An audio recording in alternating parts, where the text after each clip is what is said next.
সুদি টাকা দিয়ে কোরবানি অথবা হালাল হারাম মিশ্রিত টাকা দিয়ে কোরবানি।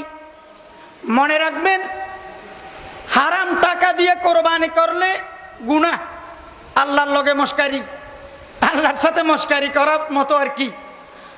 তাই হারাম টাকা দিয়ে কোরবানি তো করা জায়েজ নাই, বরং হালাল হারাম মিশ্রিত টাকা দিয়ে কোরবানি করা জায়েজ নাই। মিশ্রিত টাকা, এক বালতি দুধের মধ্যে এক ফোঁটা প্রস্রাব যদি পড়ে, পুরা বালতির দুধ পাক না না পাক? এক ফোঁটা প্রস্রাব, পুরা বালতির দুধ না পাক।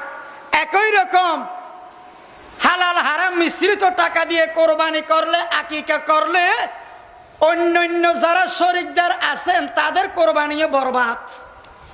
এই জন্য শরিকদারি কোরবানি করতে গেলে এখন থেকে আপনি নির্বাচন করেন, তদন্ত করি শরিকদার চয়েস করেন।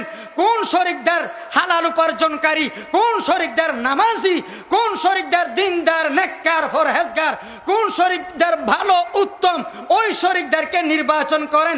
হারাম উপার্জনকারী শরিকদারকে আপনি নিবেন না, তাহলে তার একটা শিক্ষা হবে, তার একটা সবক হবে যে আমি সুদের সাথে জড়িত, হারামের সাথে জড়িত, ঘুষের সাথে জড়িত। এই জন্য কেউ আমাকে কোরবানিতে শরিক হিসেবে নাই, শরিকদারি কোরবানি নাই। আমার শিক্ষা হয়ে গেছে, আমি এই থেকে সুদ খাবো না, ঘুষ খাবো না, হারাম উপার্জন করব না। ঠিক না বেঠিক? শরিকদার নির্বাচন করতে হবে তদন্ত করে। নামাজিকে শরিকদার করবেন।